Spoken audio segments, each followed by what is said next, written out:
నమస్తే, welcome to Magna TV. నేను ఆదిత్య. పహల్గామ్ ఘటన మనందరికీ తెలిసిందే. దాదాపుగా 26 మంది టూరిస్టులని పొట్టన పెట్టుకున్నారు ఉగ్రవాదులు. మరి దానికి సంబంధించినటువంటి విషయాల్లో నరేంద్ర మోదీ గారు ఇప్పటికే కొన్ని ప్రకటనలు కూడా చేయడం జరిగింది.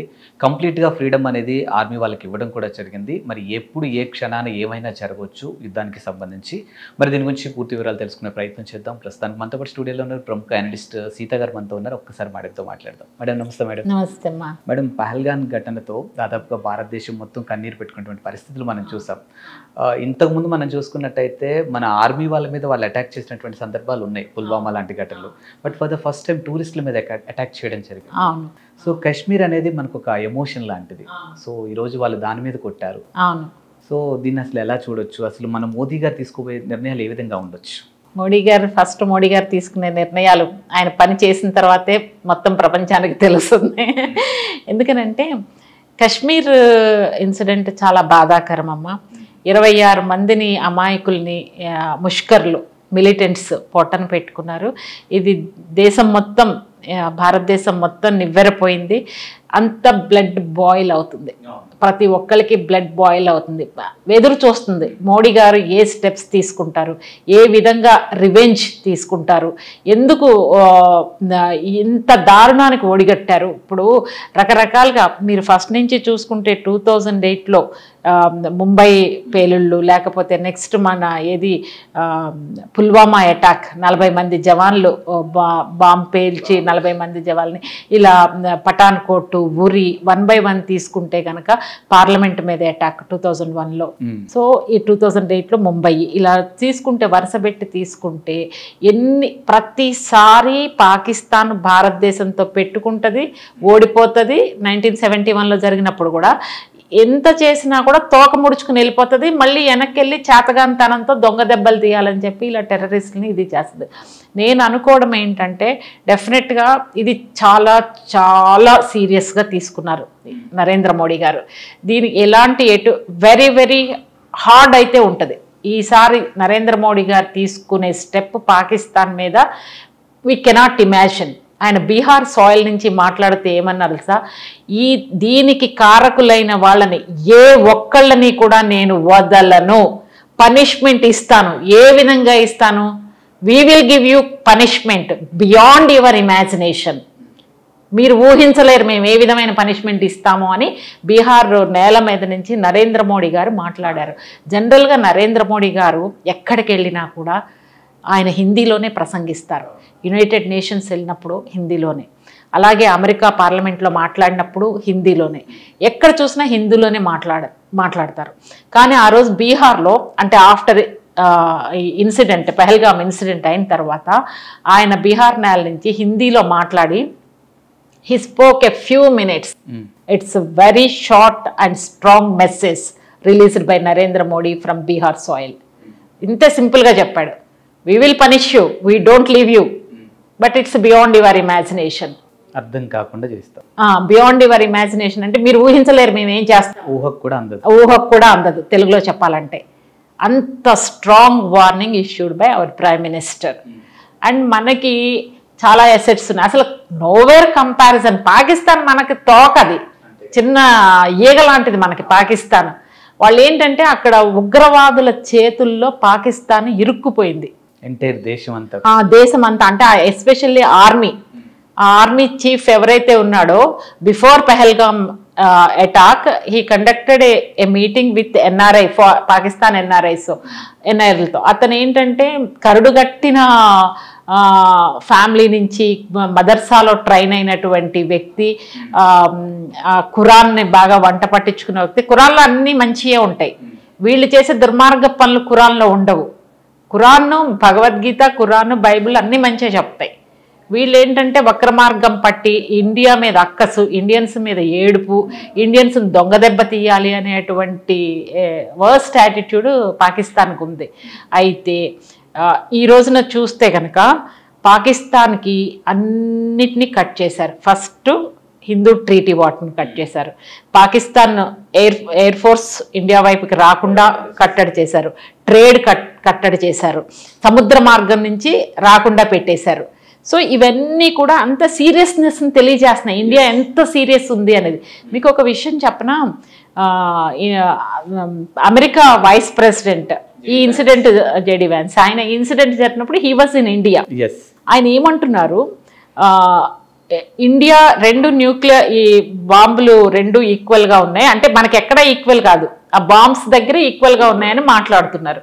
మాట్లాడి ఏమంటున్నారు, డిస్కషన్స్తోని మీరు ఇది చేసుకోండి, సామరస్యంగా తీసుకోండి, this all are outstanding issues, ఇప్పుడు వచ్చింది కాదు అని మాట్లాడుకోమని చెప్తున్నారు. అలాంటివి ఏం లేదు మన దగ్గర ఇప్పుడు మాట్లాడుకోవడము చెయ్యడము. ఉగ్రవాదం, టెర్రరిజం మన మనుషుల్ని మన దేశంలోకి వచ్చి మన అమాయకుల్ని చంపి వెళ్తుంటే మనం ఎందుకు చేతులు ముడుచుకుని కూర్చుంటాము? గతంలో వాళ్ళకి చాలా ఛాన్సులు కూడా ఇచ్చాం మేడం మనం. ఇచ్చాము, ఎన్నిసార్లు ఇచ్చినా వాళ్ళ వక్ర బుద్ధి వంకర బుద్ధి మానుకోవట్లేదు, వాళ్ళు కెలుకుతూ ఉంటారు ఇండియాని. వాళ్ళకి ఇంకేం పని లేదు. మనమేమో సాఫ్ట్వేర్ ఇంజనీర్స్ని ఎక్స్పోర్ట్ చేస్తున్నాం, పాకిస్తాను టెర్రరిస్టులను ఎక్స్పోర్ట్ చేస్తుంది. This is the main difference.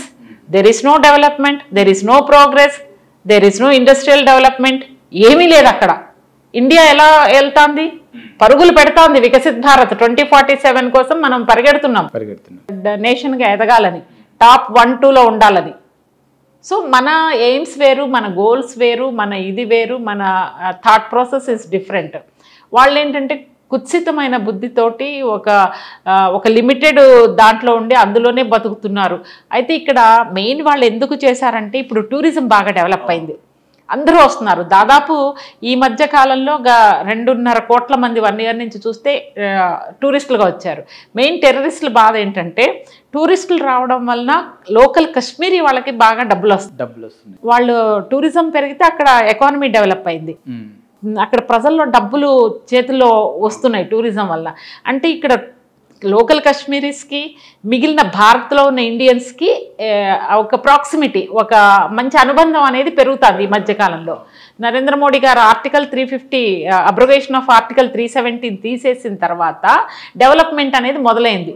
Industries invite చేస్తున్నారు, ఇక్కడ పెట్టండి, టూరిజం డెవలప్ చేయండి అని.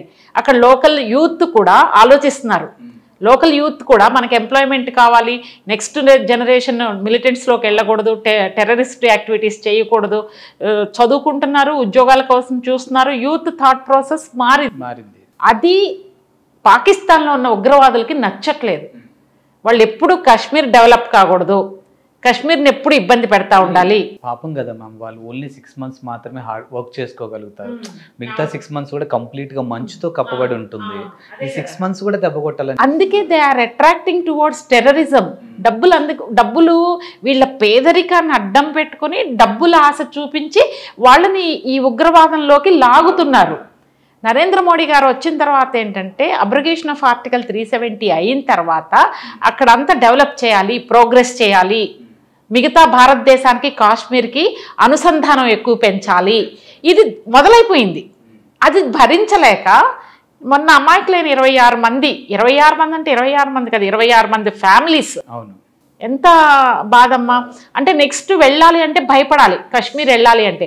కానీ నిన్న మొన్న టూరిస్టులు వెళ్ళి ఏమన్నారో తెలుసా, నిజంగా ఎంత బాగా మాట్లాడారంటే, అసలు భయపడద్దు, ఇండియన్ ఆర్మీ మనతో ఉంది, ఇండియన్ ఆర్మీ, మనం రావాలి, మనం రాకూడదు, కాశ్మీర్ రాకూడదు, కాశ్మీర్ వాళ్ళకి ఉపాధి దొరకకూడదు, కాశ్మీర్లో శాంతి భద్రతలు ఉండకూడదు, ఎప్పుడు టెన్స్ సిచ్యుయేషన్ ఉండాలి అని ఆలోచించే ముష్కర మూకకి ప్రతి భారతీయుడు కూడా కాశ్మీర్ వచ్చి కాశ్మీర్లో ఉండాలి, కాశ్మీర్లో టూరిజం చేయాలి, అప్పుడే వాళ్ళు తోక ముడుచుకుని వెళ్తారు. We can't break their relation అనేది మనం ప్రూవ్ చేయాలి. అందుకే మేము ఇంత ఇది ఉన్నా కూడా కొన్ని క్లోజ్ చేశారు టూరిజం ప్లేసెస్, హైలీ సెన్సిటివ్ ఏరియాస్ని క్లోజ్ చేశారు, కొన్ని ఓపెన్ ఉన్నాయి. ఓపెన్ ఉన్న వాటికి ఇప్పుడు మనం విజిట్ చేయాలి, వెళ్తున్నారు, వాళ్ళు చెప్తున్నారు మనం రావాలి, మిగిలిన వాళ్ళందరూ కూడా రండి.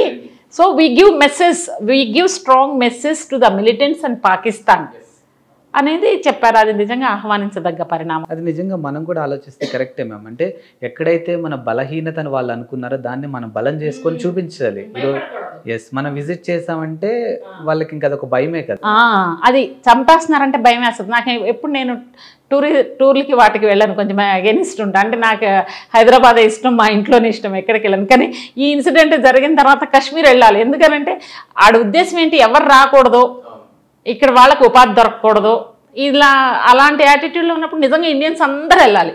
యాజ్ ఎ పౌరులుగా మనం గన్ పట్టుకొని బోర్డర్లో ఉండలేం కాబట్టి అట్లీస్ట్ ఇదన్నా చేయాలి మనం. Exactly, very good point. At least మన వంతు నుంచి మనం చేయాలి. అది కూడా సపోర్టే, కాశ్మీర్ ప్రజలకి సపోర్టు, కాశ్మీర్ గవర్నమెంట్కి రెవెన్యూ వస్తుంది.